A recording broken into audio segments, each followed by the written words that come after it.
Good morning to all of you and welcome back to the Namaste experience. We have new people here. That's always exciting. And Neil is here. Neil Rogan is back because it's Thursday and Neil's going to be sharing every Thursday here, which I'm so excited about. He brings that extra quality of poetry and playfulness and wisdom.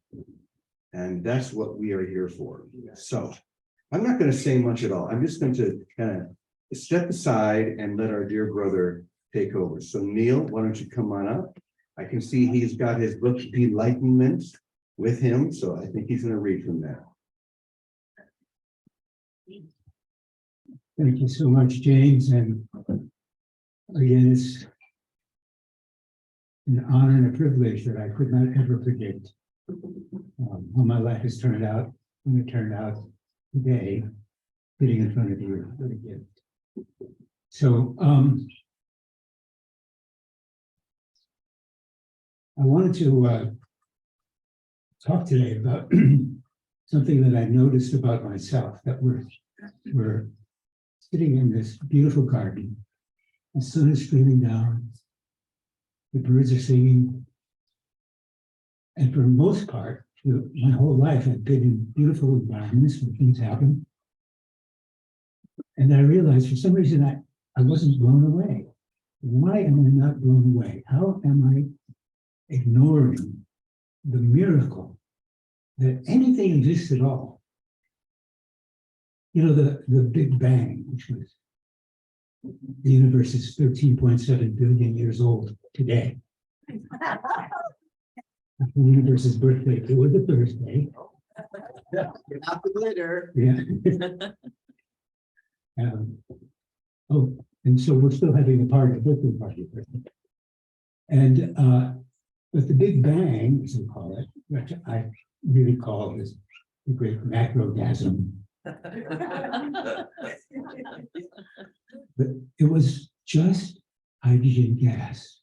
That's all that there was. There was nothing else in the entire cosmos but hydrogen gas. And through this incredible creative process, it's turned into this. Hydrogen gas has become all this, plus the music of Beethoven and you and me. Wow. I mean, really, wow. So I'd like to get back in touch with that kind of lineage. That we go back to the Big Bang, which may be why we call ourselves the baby boom. But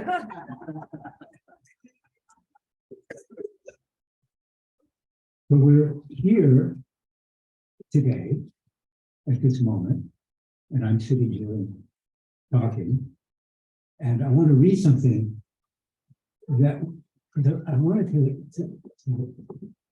look at the concept or the distinction of trust.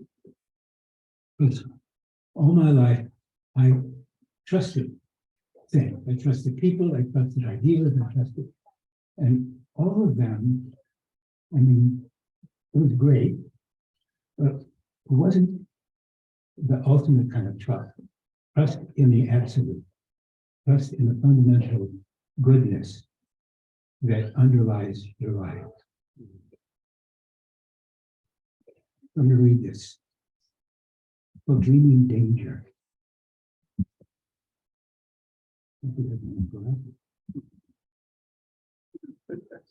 These are not my glasses. Oh, they are. I'm hoping they're readers. They are. Oh, good.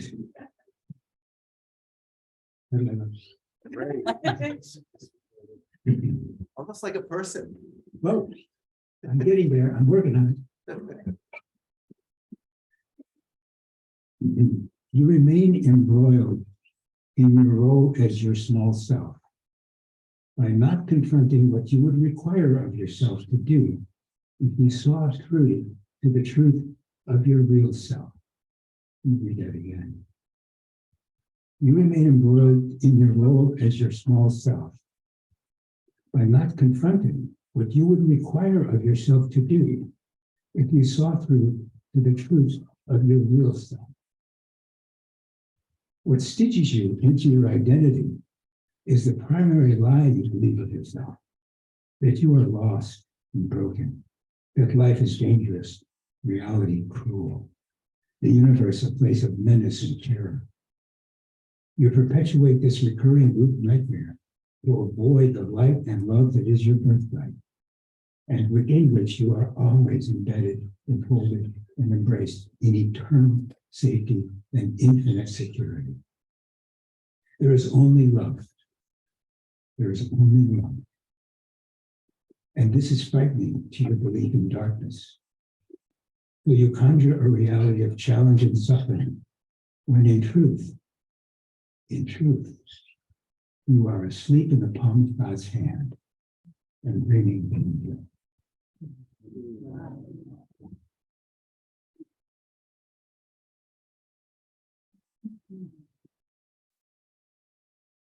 So this is a fundamental reality that you can stand on. And then everything else that comes out of that is what it is. It's an illusion. It's the play, it's Leela, it's the grand drama. Mostly it's improv. And in improv, the secret to improv is to say, is to accept what's given to you and build on it. Never to say no. Always say yes and. So, and that's a good lesson for life. I'm trying to play improv with God. Nice. He presents me something, I don't go, no, it should be something else. No, oh, yes, and how can I work with this? How is this right? Because whenever I reject something, it takes me out of the flow. And I was sitting next to my garden, in my garden last night, or yesterday afternoon, and under this beautiful, magnificent royal palm. And all of a sudden, I heard this kind of crash. Something fell, boom, almost right next to me. It was a giant pod. And I looked up and there was this incredible effusion of pollen. The tree was having sex. They got all over me. So I feel included now in an intimate process that nature is always doing. So the fact that things just unfold beautifully and naturally, and birds fly and the birds sing.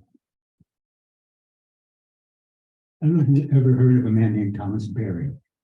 Thomas Berry was a theologian, Catholic theologian in the tradition of Teilhard de Chardin, mystical Catholic.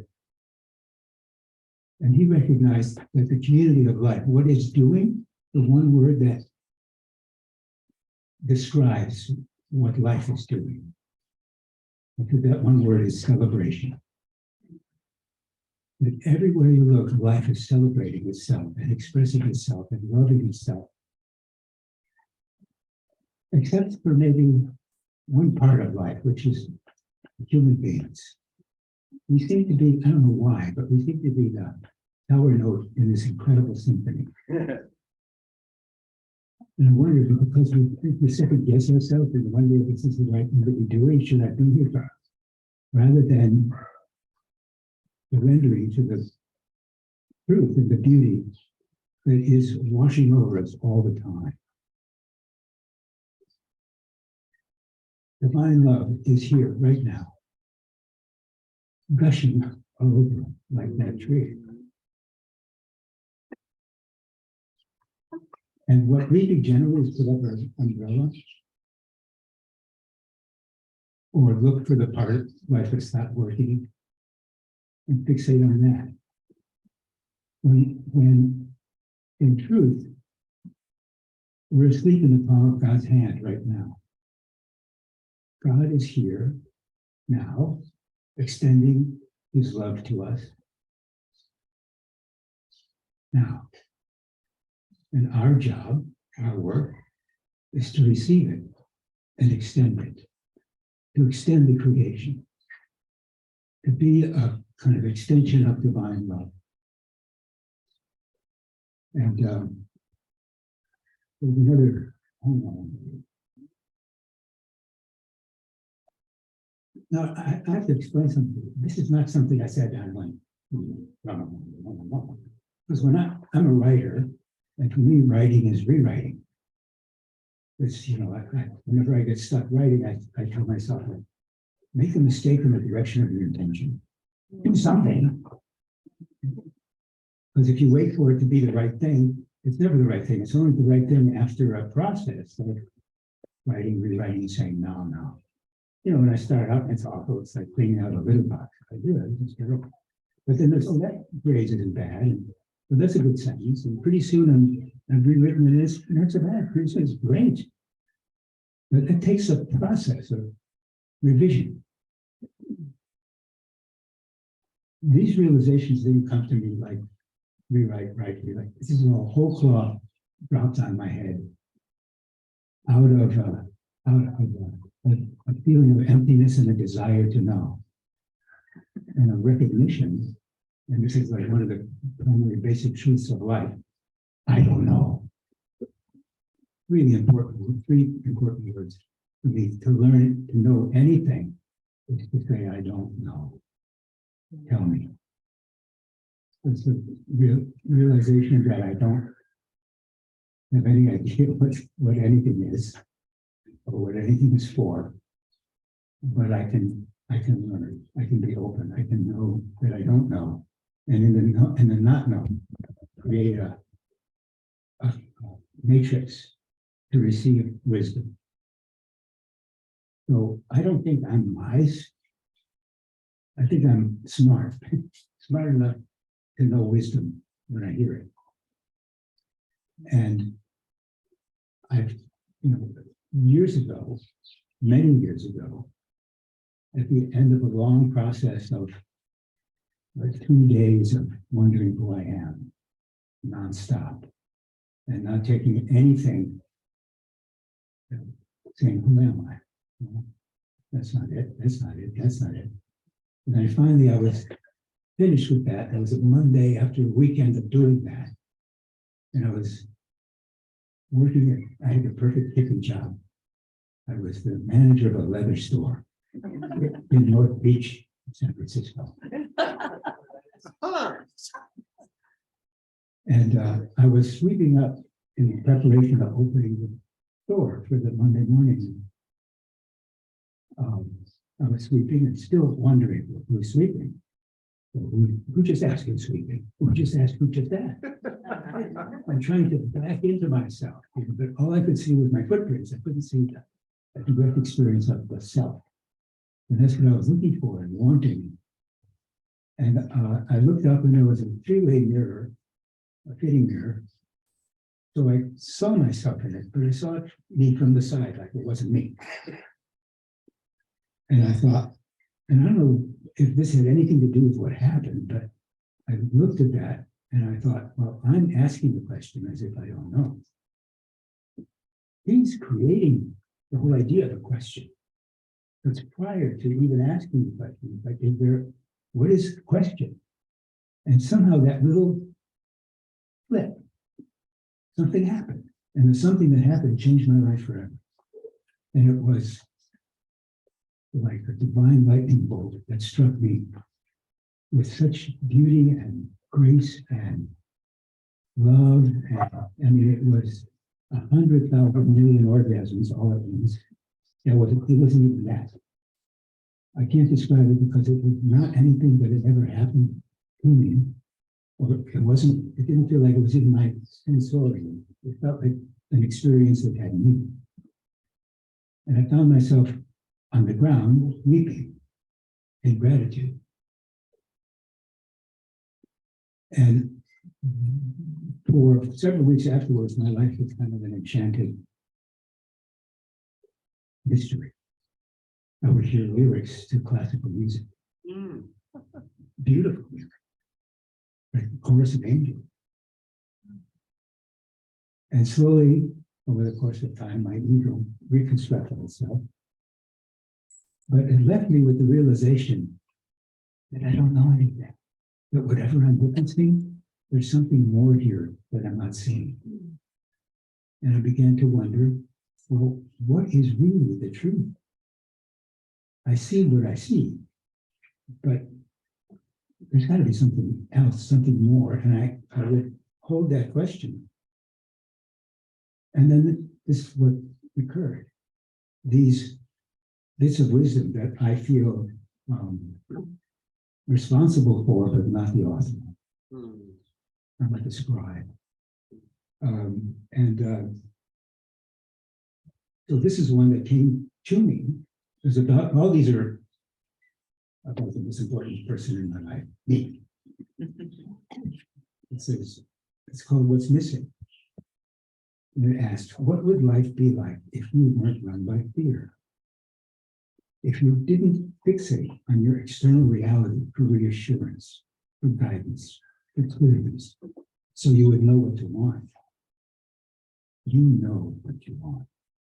You want what God wants, the continual and unceasing unfolding of the divine ideal. There is no answer in others, no solace in any external source. The world holds nothing you need. It needs what you bring. Time to stop pretending you don't know this. Time to stop being kind to the blind by poking out your own eyes to make them comfortable. As if they possess something critical you do not possess, and desperately need. Again, the external world is here to be served, loved, corrected, and perfected by you. There's nothing missing in you. You are what's missing in the world. The world is what the world is, minus us, minus our love, minus our intervention. And one of the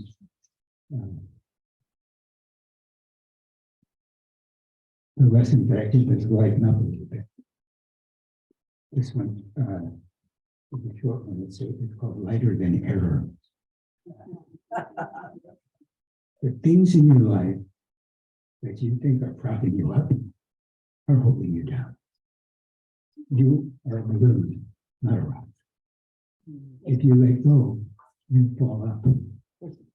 You let go and fall away. So,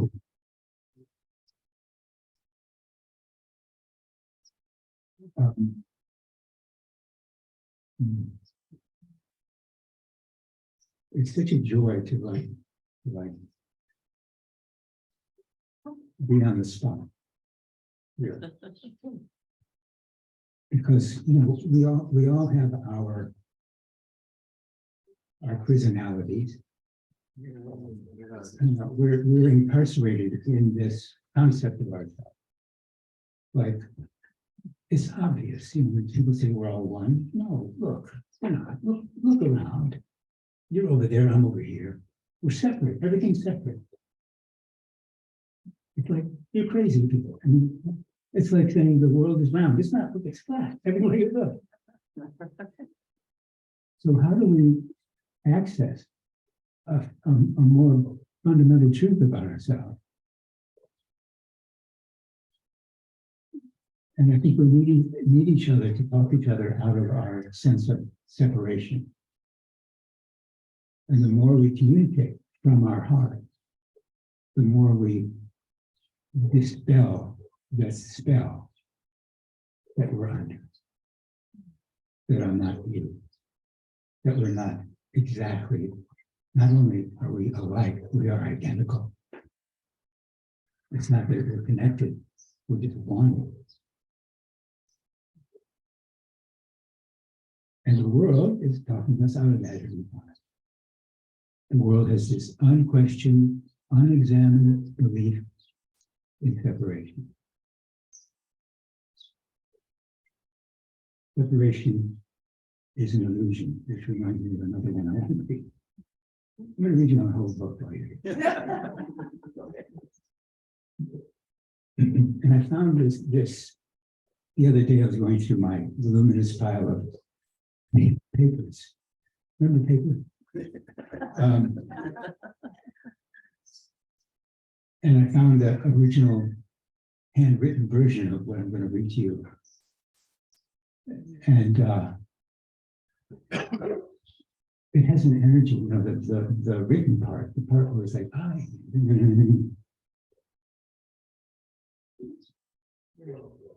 the source of the visible is invisible. We come from the invisible spectrum of love and manifest into the visible spectrum of light. Light is love looked upon and seen. Light is love slowed down enough to become visible. The essence of all reality is love in motion. The only thing faster than the speed of light is the speed of love. It is instantaneous. Speed is infinite when something simply is. Love is.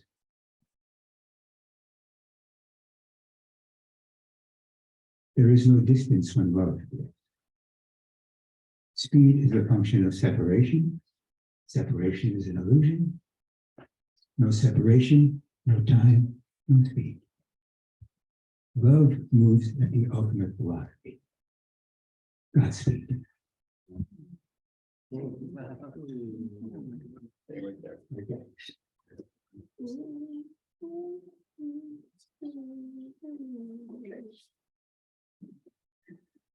Wow. Slowing down to the speed of love. You know where that's from? From Barry Malkin's songs. Barry Malkin's a good friend of ours, and I wonder if he wrote that song to your beautiful offering. No, it was divine message. Slowing down to the speed of love. The other thing that you said that really hit me and makes so much sense is, for the longest time, if we did look at the world, it would be very apparent that the world is flat. It would be hard to argue with that. You look out at the ocean, it seems to just end. And this was the belief. What did it take ultimately for us to know that that was not the truth? We had to lift above it so that we could see the curvature, so that we could begin to see the roundness. We could see what was real, as opposed to what we thought was real based upon our limited perception. I think the exact same thing is true for the experience of our oneness. It's easy to see from this level, we're separate, we're isolated, we're not together, let alone one. But as we lift above, as we are raised within the current of love, we're able to see what could not be seen and know what could not be known an instant before. I love that. Yeah, there were so many things that you said and shared that we could just talk about all day, little bits. That's what I like about everything that you write. There are always these little bits. But before we end here, we don't have much time, but Vicki, if you have anything that you'd like to share, and then I'm going to ask Scott to come up and sing us out. But Vicki, if you're out there, what would Right you here, like to share? Brother Dave. And Neil, thank you. Really, thank you. It's like listening to tidbits from the Desert Fathers and Mothers. You know, every little pearl opens up the secret. That's no secret at all. That's just always been right here. And I love the image of, we've got to stop conjuring up stuff. That's really it. I love that reference, because that's all we've been doing. Fear conjures up all kinds of things. And instead, if we wait and see and be, we live in a holiday every day. That's why it is a celebration. If it isn't joyous, it isn't of the light. And living at the speed of love, I love that too. I loved it all. Thank you so much. It's this is our time. It's not time for processes. We talked about that yesterday, James, and all the rest of it. It's the time to step out in the knowing and let the knowing fill us as it does. That's with faith, with courage, with vision, and just trusting it, and be willing to make lots of mistakes, because that current of love corrects us as we go. It's natural to correct us. And the only mistake we ever make is we start conjuring up things of fear again. And as soon as we see it, it's our joy to let it go and let reality of love fill in all those spaces. So thank you, Neil. Thank you, Brother James. Thanks, everyone. Happy birthday, Azuri. And blessings, everybody. Love you all. Thank you. Thank you. Thank you, Vicki. We love you too. Happy birthday to the universe. Oh, How old is it again?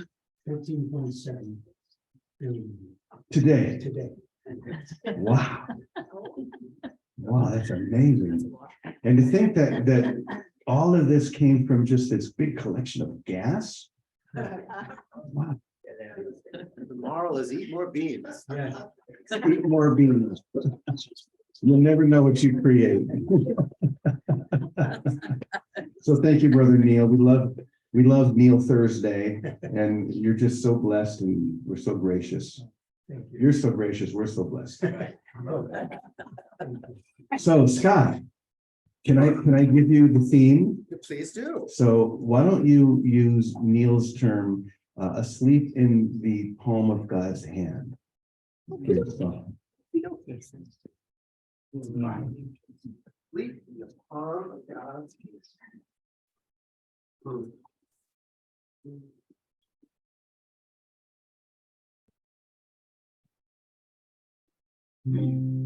Asleep in the palm of God's hand,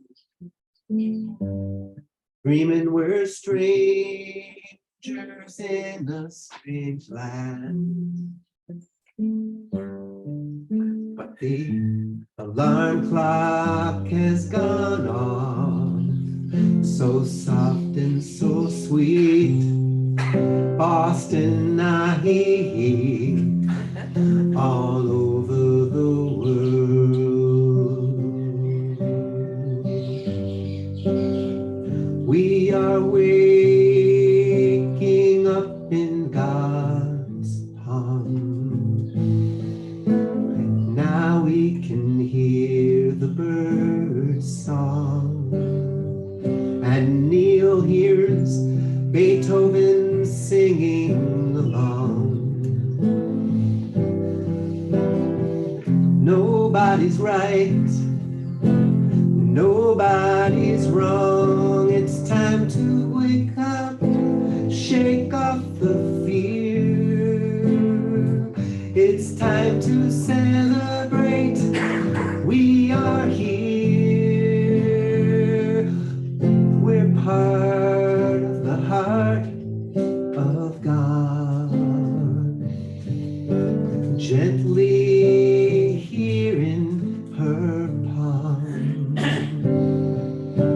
just like the 23rd Psalm. There's nothing to fear.